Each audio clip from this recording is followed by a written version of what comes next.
Brian White is back. And do you know, I've actually lined up Brian to appear with me on another show this week, 3 in 1 week.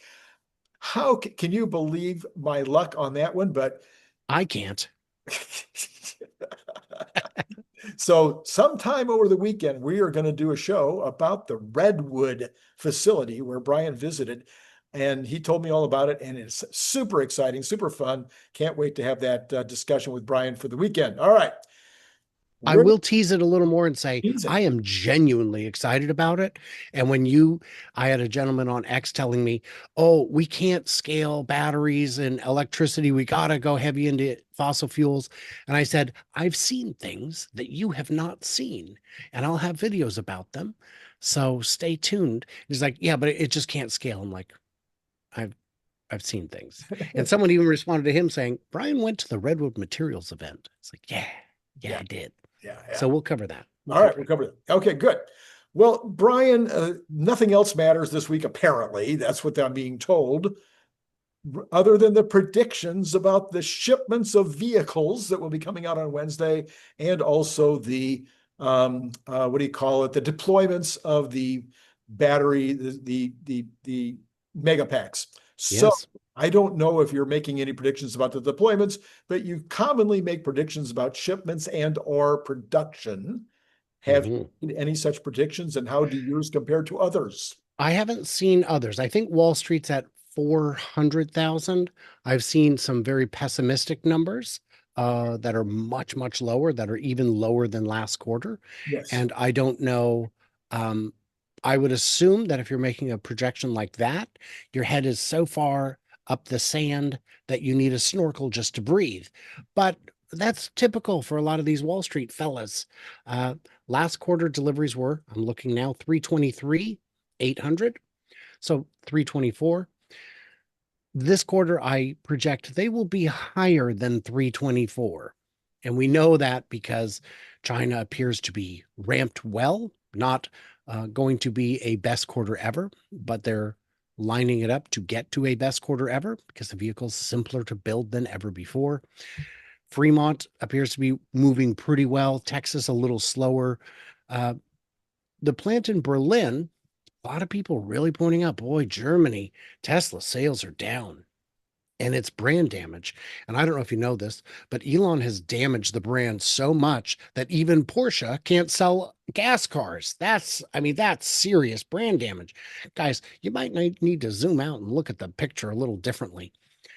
I'm not going to deny that there is brand damage in Germany. I've Right. talked to a number of people from the Netherlands, Germany, Belgium, and some other places, uh, and they're like, yeah, there definitely is. The cars are still selling. No one's getting. They don't have vandalism problems, but some people just don't want that. But at the same time, those cars that are made in Berlin are selling in record numbers in places like Spain and Norway. And I think Denmark had very strong numbers as well. So in a lot of countries, so Berlin, we saw, went on a hiring spree Yeah. recently. Yeah. That's not something I generally expect to see to accompany bad numbers.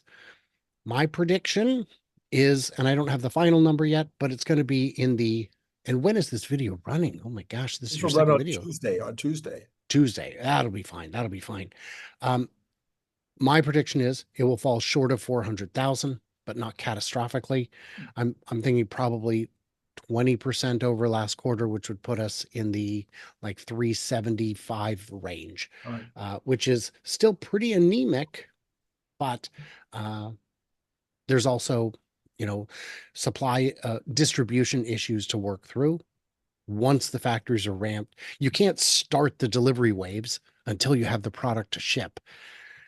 And we may see um, additional days of inventory built up because, as you know, with the changeover, the days of inventory got very lean, Right. and they're building back up again. I think this quarter will have been bolstered by 0% on the Model 3, 1.99 on the Model Y, and a number of other uh, incentive things. I know there are people who, like, as you know, my son got a car, Yeah. and that was in part, the timing was in part because we believe the IRA is likely to be gone Yeah. sooner than later. We'll talk And about that. We'll talk about that in yeah, a second. Okay. there are a number of, you add all that up, low interest financing, good incentives, and the threat of losing that big discount, a lot of people may have jumped who weren't ready to otherwise. And then again, you've usually said you cared more about production than shipments.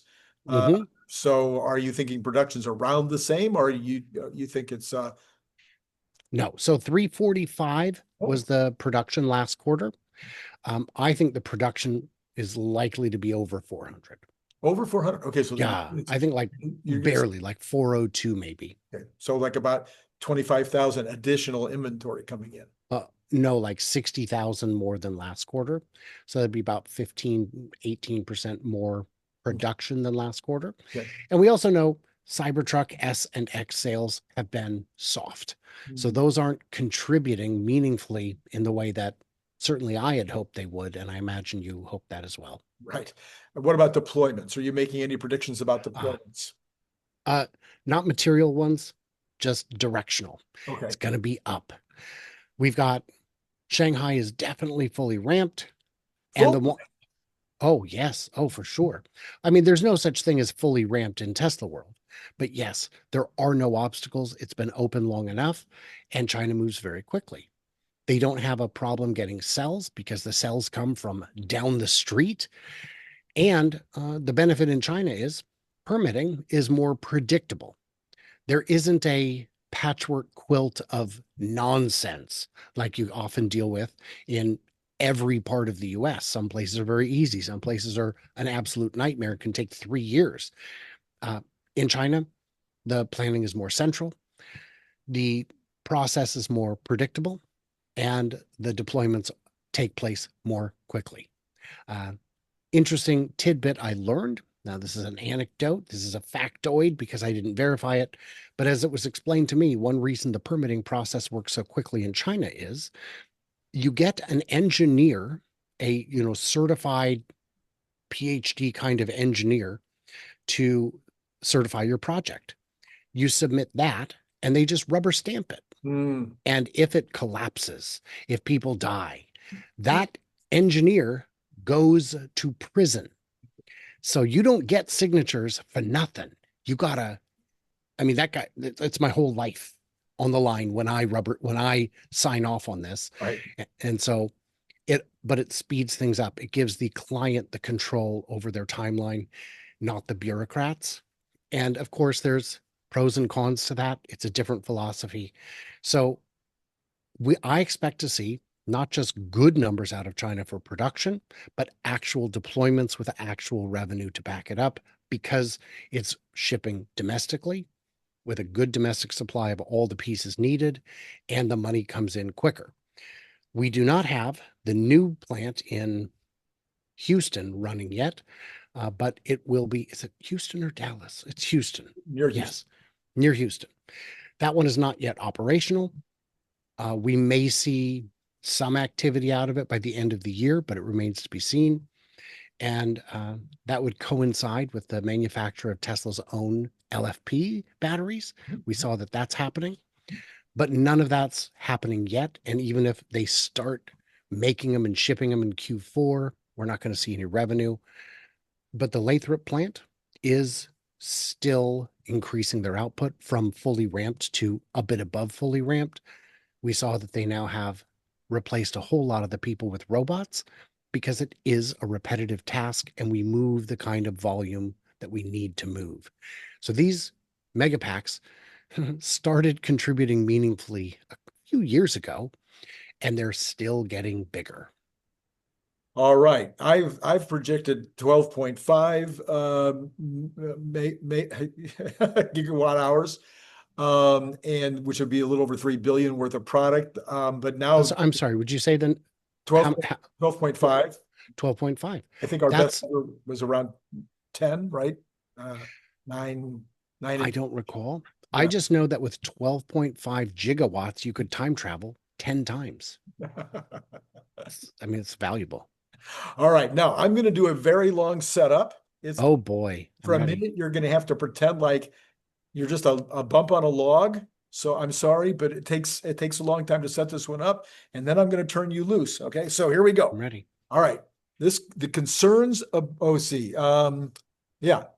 So the concerns about President Donald Trump's actions, specifically the big beautiful bill and the executive orders potentially hurting Tesla sales in 2025, are grounded in a mix of public policy changes, market dynamics, and public sentiment.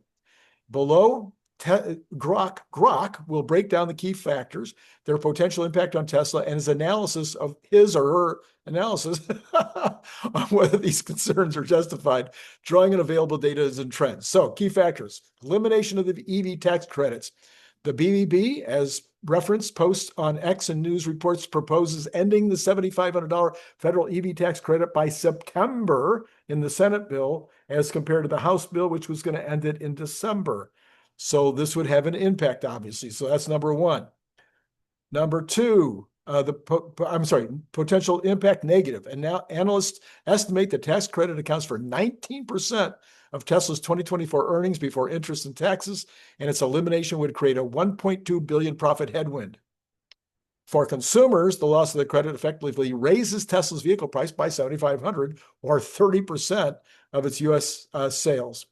Wedbush predicts a 15 to 20% drop in EV demand over the next 3 to 4 years if the credits are revoked. On the positive side, some argue Tesla could benefit long-term. Elon Musk has stated that eliminating the credit would hurt the competitors more, as Tesla's scale, brand loyalty, and cost efficiencies would give it a competitive edge.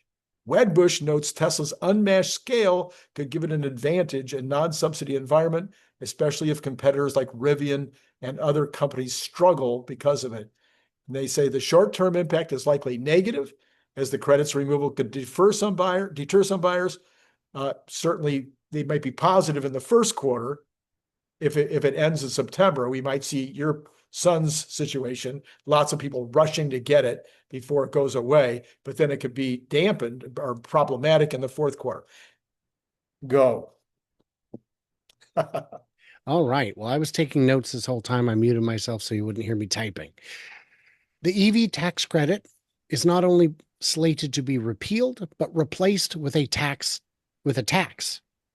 So it's not $7,500 more expensive. It's $7,750 more expensive, because there's going to be a $250 penalty for buying an EV.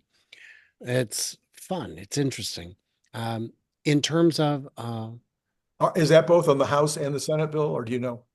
I believe it's both. I think one of them was higher, and the Senate, I think the House one was more. I think it was 500, and the second draft we've seen is 250. Okay. Now, people will argue, yeah, but the tax credit went away before. The original one went away, and Tesla sales only went up. It's like, well, yes, but there's got a huge caveat here. The Model 3 was introduced around that time. It was just getting started. And then we went into a massive supply crunch where Tesla was the only company making cars. Yes, you can raise your prices in that environment. In this environment, not so much. This is different. You have to add to that, they want to end all of the charger money, all of the supercharger, public fast charger deployment money. Tesla, not as affected by that. Other brands, much more affected. If the lines are already absurdly long at most Electrify America stations, and the juice is insanely expensive, there's no competition. If you're able to use a Tesla supercharger, which some cars are at some locations, not all cars, not all locations, it's great. You're going to save a ton of money over using some of these other companies, and you're going to get a better experience. But Tesla can't build this out on their own. This is going to hurt the adoption of any EV, especially non-Teslas, even more so. And they say, and I've seen the estimates, Tesla would be the least impacted by this, potentially. But would they? Because Tesla right now gets most of those $7,500 credits, not Tesla, but Tesla consumers, which indirectly helps Tesla, almost directly, but indirectly helps Tesla. And yes, it would hurt other manufacturers more, except what it's doing is pushing Ford and GM and really everybody, back to making the cars on which they're already insanely profitable. They're going to stop making the car they kind of don't want to make anyway. Tesla's not competing with electric cars. There's not going to be a requirement for cars to be clean. Tesla's competing with cars, and the cheap dyno burners are going to come surging back with a vengeance. Stellantis announced, we're resurrecting research and development on the Hemi. Really? Okay, I guess, fine. And saying that, well, Rivian and Lucid would struggle more. I don't know how. They're struggling. They're already, I think Rivian is now $22 billion in the hole. Lucid, who has sold literally hundred of car, notice there's no S on 100. No, they've sold thousands of cars, but a genuinely, terrifyingly, anemically small number. They are, what, 11 billion in the hole? Something catastrophic like that. This will potentially just destroy those companies. And that is, I want American companies to succeed. I want American innovation to flourish. And I think that this bill runs counter to that. So I don't know. I'm seeing a lot of people on social media shocked that the president would support these actions, that the House and Senate would support these actions. It's all the same party. It's one party. They're all on the same page with some minor quibbling. They're all in agreement, not about the whole bill, certainly about this part of it. And you don't get to act surprised. This was all, they said they were going to do it. I believed them. So if you were a single issue voter and this was your issue, I don't think you voted for the people who are in power today. There's a lot of quibbles you can have about the way things are going or things that are or aren't in the bill. But in my view, this is a very hostile environment in which to be making anything electrified. So on the other side of the coin, what we did see with the bill, the way it was written, because it gave a $4,000 opportunity to what do you call it, hybrids, that the hybrid sales picked up dramatically. That the U.S. car makers and the so-called U.S. car makers flipped over to hybrids rather than continue their efforts in EVs. So if we eliminate the $4,000 on the hybrids, maybe that would be, and that's something Grok didn't even bring up, maybe this would be a benefit to pure EVs. I don't think Grok brought it up because there were very few hybrids that were on the list. I know the Chrysler Pacifica was on it. That's right.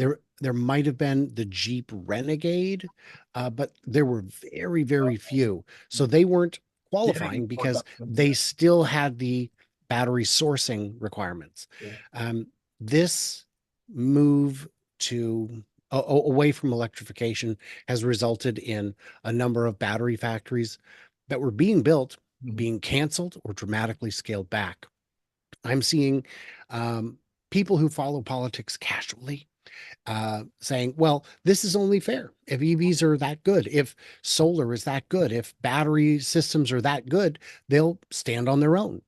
And the problem is we've got 100% import tariffs on solar and LFP batteries that were imposed 2-3 years ago under Joe Biden. And I never understood the motivation. These were not batteries that we were capable of making yet. We're just now seeing the first factories open. Tesla's got their line mostly running. A new one opened in Michigan that's now apparently running. I think it was Paul Foss from Clean Technica had to go out there and cover it because it's a million miles from anywhere you'd want to be. But that's where the land is cheap. So it's not a level playing field. The government is always picking winners and losers. It's just that sometimes people disagree with which ones they should pick. Right, 100%. Okay, Brian, thank you very much. I apologize for the very long, opening, but hey, it allowed me to take notes. That's right. That's right. Okay.